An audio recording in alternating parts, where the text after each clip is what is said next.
The Spongebob Movie, Sponge on the Run. This is gonna be like a buddy movie. Oh, I love your sense of irony, Patrick. Thank you. I love my sense of ironing too. So the SpongeBob movie, Sponge on the Run, is the third SpongeBob movie. This was supposed to go out to theaters back in 2020, but as every other movie happened that year, did not get the chance. So now it is available to watch on Paramount Plus or to be able to rent digitally.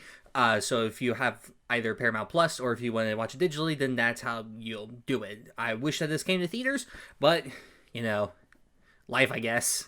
And this film follows SpongeBob as he has the task of finding Gary the Snail, sort of like a theatrical length version of the Where's Gary episode, but instead of just it being a grandma that took him, now he has to travel to the lost city of Atlantic City with Patrick to try to find Gary from King Poseidon. Meanwhile, Plankton is trying to steal the Krabby Patty formula. As per usual, Mr. Krabs and Squidward try to help out, stop Plankton and save SpongeBob, and all these kinds of shenanigans. Keanu Reeves shows up as a tumbleweed, and this was fun. I very much enjoyed this.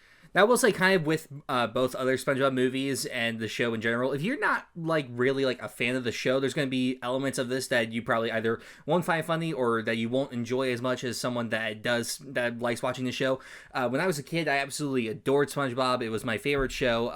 And now, going back, rewatching it as an adult, I can say the first 4 seasons are easily the best. They're the best written. They have some really funny storylines, some great humor in them. But then as they went on, it just kind of fell into the same trap as so many animated shows that just kept going on past their prime. It's not for me anymore, and if you still watch it and like it, good for you, but it's not for me. But thankfully, both the second movie and this one, which came out during the modern era of SpongeBob, of which I don't like, are actually well written and funny and good. Now, immediately, the first thing about this that I was really surprised by was the change in the animation style. The first 2 movies were done in a hand-drawn style. The second one had elements of CG towards the end, but overall, they were still hand-drawn animation like the show was. This one decides to go for pure CG, and while at first I was a bit skeptical about it, just because I've been so used to the 2D hand-drawn style, it actually worked really well. Not only was the textures and designs of everything so well detailed yet still cartoonish, the animation style and the cartoonish factors of it still worked really well with the CG animation, which I was honestly really surprised by. It's easily one of the best things of this movie, and yeah, they did it really well. Now, like I said in the beginning, the story of this kind is going to bring a lot of memories to episodes Where's Gary. The whole kind of plot is kind of similar to that.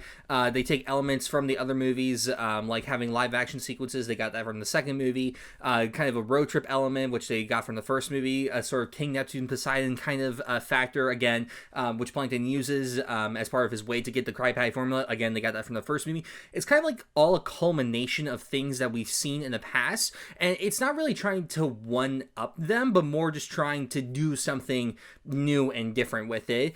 And I think it does a fine job with it. It's not really trying to be anything big or epic or spectacular. The first movie just went full out, did everything to maximum value, and it worked really well. And the second movie just had a time travel plot. It just decided to go for pure insanity. Antonio Banderas was a pirate, so that's great. And this movie definitely has those insane moments, which I'm very much a fan of. But the plot is very simple and very streamlined. It kind of goes by really quickly, but then in the third act, it kind of slows down a bit.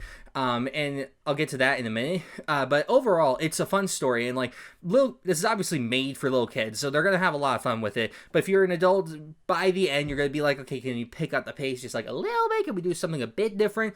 But you're gonna have fun, I think, no matter what age you are. Now, there's one thing that is interesting about this, is there are flashbacks to SpongeBob and his friends back when they were kids at this camp. And I think the reason that this film had these sections in it is because on Paramount Plus, there's now a new animated SpongeBob show called Camp Coral, which shows them as kids at that camp. So I think this was originally supposed to be the way to introduce the audience to that kind of idea, but this came out at the same time as that, so it seems a bit odd.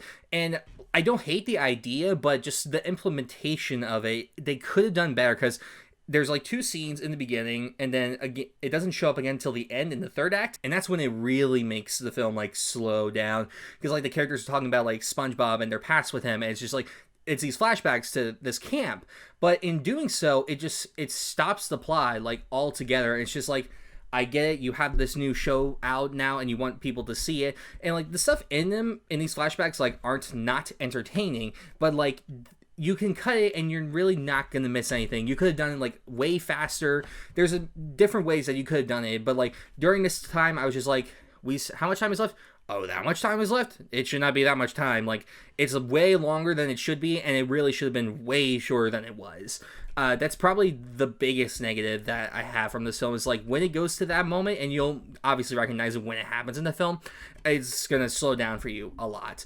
But just keep at it and it'll be good. And also the climax, I think, of this is the weakest of the 3 films. This is not a trilogy by any means. They're 3 movies set in the SpongeBob universe. There is nothing that connects them between them, except you see the appearance of the paddy wagon from the first one and this one.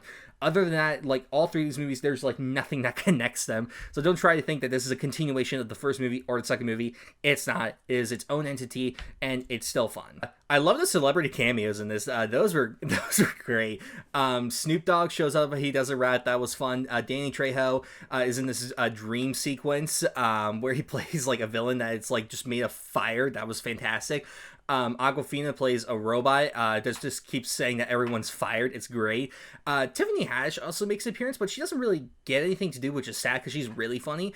But obviously, the best cameo is Keanu Reeves as Sage. His name is Sage, and he is also a sage, and I loved every second he was on the screen. It's like they took him from the movie Always Be My Maybe and just turned him into a tumbleweed. It's the greatest thing ever. I absolutely loved it. I don't know who keeps casting Keanu Reeves in just everything now, but whoever they are, they need to keep getting raises because they are doing a fantastic job. Yeah, Keanu Reeves is the best thing, as he is always the best thing in everything. I love him. I loved him in this. Overall, Sponge on the Run is a fun movie. Little kids are gonna love the hell out of this movie. Adults, I think they're gonna have a fun and enjoyable time. Way more than Tom and Jerry, I can certainly say that much. But again, once you get to the 3rd act, it kind of slows down, and like the plot is very simple. So if you're looking for anything as big as like the first one was, or even anything like as insane as the second one was, you'll get elements of those, but you're not gonna get those, if that makes any sense. But overall, Sponge on the Run is a really fun time. It's not the best of the movies, but I still would recommend it and check it out either digitally or on Paramount Plus, whichever one floats your boat. I'm gonna give The Sponge on the Run a 7 out of 10. This was fun. I was looking forward to this coming out to theaters, but it didn't happen, so I'm very sad about this. But yeah, this was a fun time. I think I would rank the SpongeBob movies like pretty much in numerical order, 1, 2, 3, from like best to good. None of them are bad. I just think that this is probably the weakest of them, but I still had a fun time, and I would obviously still recommend you watch it. So that was my review of Sponge on the Run. Have you seen it? What do you think of it? What do you think of the other SpongeBob movies? Which season of SpongeBob is the best? I don't know. Let me know down in the comments below. Like, share, subscribe, all the cool stuff, and I will see you all next time.